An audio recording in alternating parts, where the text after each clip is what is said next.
ఈరోజు ఆంధ్రప్రదేశ్ రాష్ట్రంలో కూటమి ప్రభుత్వం రైతులకు చేస్తున్న అన్యాయం చూసుకుంటూ వస్తే మొదట ఎప్పుడు ఇచ్చే పెట్టుబడి సాయం ఇవ్వకపోగా అంటే చంద్రబాబు నాయుడు గారు మీ అందరికి గుర్తుందో లేదో ఎలక్షన్ ప్రచారంలో తిరుగుతా జగన్ గారు ఇచ్చేది కాకుండా నేను 20,000 ఇస్తాను, సెంట్రల్ గవర్నమెంట్ ఇచ్చే దాంతో సంబంధం లేకుండా నేను రైతులకి పెట్టుబడి సాయం కింద 20,000 ఇస్తానని చెప్పి సంవత్సరం గడుస్తున్నా ఇవ్వని పరిస్థితి. సరే పోనీ ఎప్పుడు విధంగానే పథకాలు ఎగ్గొట్టారు, పోనీ రైతులకు సక్రమంగా ఇరిగేషన్ వాటర్ అయినా అందించారంటే సమయానికి ఇవ్వని పరిస్థితి. మీరు కొన్ని రోజుల క్రితం చూసుకుంటే కలెక్టర్ గారు కూడా మేము అర్జీ పెట్టుకున్నాం. ఈరోజు కూడా అక్కడక్కడ ఇబ్బందులు ఉన్నా కూడా కలెక్టర్ గారి చొరవతో అక్కడక్కడ వచ్చే పరిస్థితి ఉంది. అలాగే ఈ రెండు కూడా ఘోరంగా అనిపించింది. కనీసం ఇవ్వాల్సిన ఎరువులు విత్తనాలైనా సరిగ్గా ఇస్తారంటే ఈరోజు మీరు ఏ పిఏసిఎస్కి వెళ్ళినా ఏ సొసైటీ దగ్గరికి వెళ్ళినా ఒక్క చోట కూడా ఎరువులు సక్రమంగా మేము ఇస్తున్నామని చెప్పలేని పరిస్థితి. ఉన్నయే అరకొర అంటే ఆ అరకొరలో కూడా అప్పుడెప్పుడో మన అచ్చెన్నాయుడు గారు చెప్పారు, పచ్చబిళ్ళ ఎవరైతే వాళ్ళకిమ్మన్నట్టు ఎవరైతే తెలుగుదేశం వాళ్ళు పాప జనసేన వాళ్ళకి కూడా దిక్కులేదు, ఆ తెలుగుదేశం సంబంధించి రైతులు ఉన్న వాళ్ళకి మెల్లగా యూరియా ప్యాకులు కానీ లేదా ఏమన్నా ఎరువులు ఇంకేమన్నా ఉంటే వాటిని ఇచ్చే పరిస్థితి, డిఏపి కానీ అది కానీ.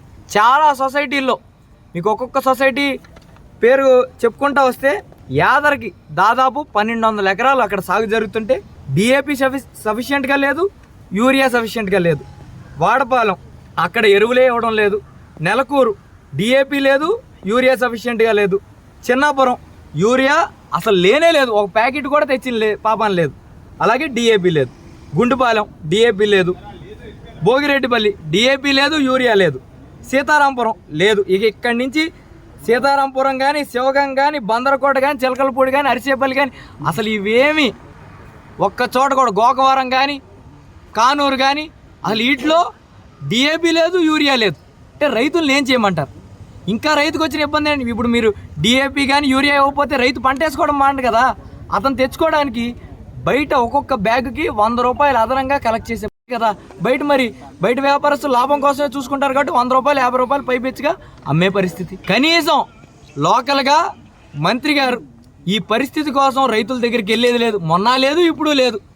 ఎరువులు ఉన్నాయో లేదో చూసుకునే పరిస్థితి లేదు ఆయనకి. బాగా బిజీగా ఉన్నారు. కనీసం ఎవరైనా నాయకులు వెళ్ళి కనుక్కుంటున్నారా? ఇప్పటికైనా చెప్తున్నా, రైతుల్ని ఆదుకుంటాం అని మైకుల ముందు చెప్తే సరిపోదు. రైతుల దగ్గరికి వెళ్ళి ఏంటి ఇబ్బంది అని కనుక్కొని అది సత్వరమే పరిష్కారం చేయాలి. మేము వచ్చి అంటే ఇప్పుడు కలెక్టర్ గారు లేరు, జాయింట్ కలెక్టర్ గారు ఇన్ఛార్జ్గా ఉన్నారు. జాయింట్ కలెక్టర్ గారిని అడిగితే ఏమండి మేము ముందు కంటే ఎడిక్వేట్గా ఇప్పుడు ఇస్తున్నామని జాయింట్ కలెక్టర్ గారు చెప్పే పరిస్థితి. మరి ఆవిడ ఎక్కువ బ్యాగులు పంపిస్తున్నా అని చెప్తుంటే ఆ బ్యాగులన్నీ ఎవరు అమ్ముకుంటున్నారు? కలెక్టర్ గారేమో మేము కావాల్సిన దానికంటే ఎక్కువే పంపుతున్నామండి అనేమో కలెక్టర్ గారు చెప్తుంటే, మరి అక్కడ పిఏసిఎస్లో లేదంటే ఈ దారిలో మంత్రి గారు అనుచరులు లేపేస్తున్నారా, ఇంకెవరు లేపేస్తున్నారా అని అడుగుతున్నా. కాబట్టి సత్వరమే రైతులకి ఏదే ఇబ్బంది పడుతున్నారో వాళ్ళందరికీ ఇవన్నీ ఏ అయితే ఎరువులు ఇవ్వాలో 28 కానీ లేదా డిఏపి కానీ యూరియా కానీ సత్వరమే వాళ్ళకి అందుబాటులో అందించాలని అందరినీ కోరుకుంటూ ప్రతి ఒక్క నాయకుడికి చెప్తున్నా, నువ్వు ఈరోజు ఏదైతే పచ్చబిళ్ళ అని చెప్పి మీ వాళ్ళకి ఇస్తున్నావో రేపు నువ్వు కూడా పచ్చ రైతులు పండించిన పచ్చన్నమే తింటావా, మిగిలిన అందరు రైతులు తింటావా? అది గుర్తుంచుకుని అందరికీ సరిగ్గా న్యాయం చేయమని వాళ్ళందరికీ తెలియజేసుకుంటూ సెలవు తీసుకుంటాం.